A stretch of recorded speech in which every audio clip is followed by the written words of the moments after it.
इधर चुनावी माहौल के बीच गृह मंत्री अमित शाह ने पश्चिम बंगाल के मुख्यमंत्री ममता बनर्जी पर तीखा हमला बोला। अमित शाह ने विक्टिम कार्ड और सहानुभूति की राजनीति पर सवाल उठाए। उन्होंने कहा कि बंगाल की जनता अब सब समझ चुकी है।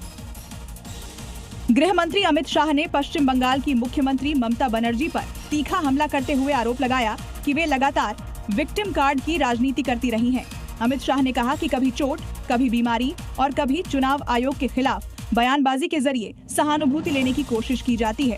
अब बंगाल की जनता इस रणनीति को समझ चुकी है और इसे मंजूर नहीं करेगी। अमित शाह ने ये भी कहा कि विधानसभा चुनाव में जनता तथ्यों और विकास के आधार पर फैसला करेगी।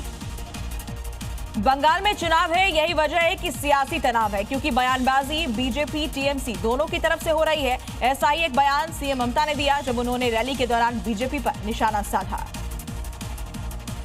बंगाल के पुरुलिया में चुनावी रैली करने पहुंची सीएम ममता बनर्जी बीजेपी पर हमला बोलते हुए कहा कि अगर बीजेपी सत्ता में आएगी तो बुलडोजर चलेगा। इतना ही नहीं, ममता ने ये भी कहा कि एक लक्ष्मण रेखा जरूर होनी चाहिए, लेकिन बीजेपी सभी सीमाएं लांघ रही है। वहीं ममता ने शीर्ष स्तर के नौकरशाहों और पुलिस अधिकारियों के फेरबदल पर भी नाराजगी जाहिर की। अमेरिकी सेना ने गोलाबारी की है। ड्रोन को रोकने के लिए अमेरिकी सेना की ओर से गोलाबारी हुई। इराक में घुसपैठ रोकने के लिए गोलाबारी की गई है। अमेरिकी सेना की तरफ से बड़ी खबर आपको बता रहे हैं। ड्रोन को रोकने के लिए ये गोलाबारी की गई। इराक में घुसपैठ की कोशिश को रोकने के लिए ये गोलाबारी की गई है।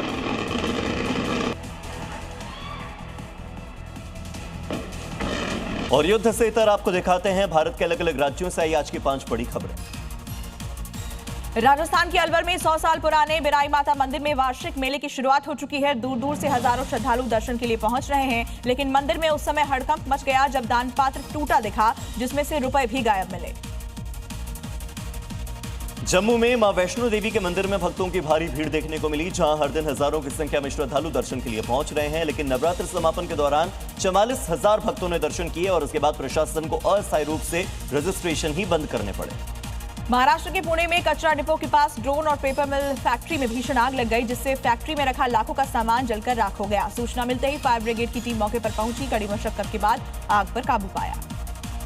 उत्तर प्रदेश के गोरखपुर में मामूली विवाद ने हाथापाई और हिंसक रूप ले लिया, जहां ड्राई क्लीनिंग शॉप पर महिला महज 50 रुपए के लिए रिसेप्शनिस्ट के साथ लड़ने लगी, थप्पड़ जड़ दिया। थप्पड़बाज महिला का वीडियो दुकान में लगे सीसीटीवी कैमरे में रिकॉर्ड हुआ और इस आधार पर अब पुलिस मामले की कार्रवाई में जुटी हुई है। छत्तीसगढ़ के सरगुजा में अंबिकापुर सेंट्रल जेल में कैदी को विशेष सुविधाएं देने का सनसनीखेज मामला सामने आया। बीमारी का फर्जी सर्टिफिकेट बनवाकर कैदी ने सिर्फ अस्पताल के वार्ड में न सिर्फ ऐश कर रहा था, बल्कि उसके परिजन भी साथ रह रहे थे। वीडियो वायरल होने के बाद जेल अधीक्षक ने 2 प्रहरियों को सस्पेंड कर जांच शुरू कर दी है।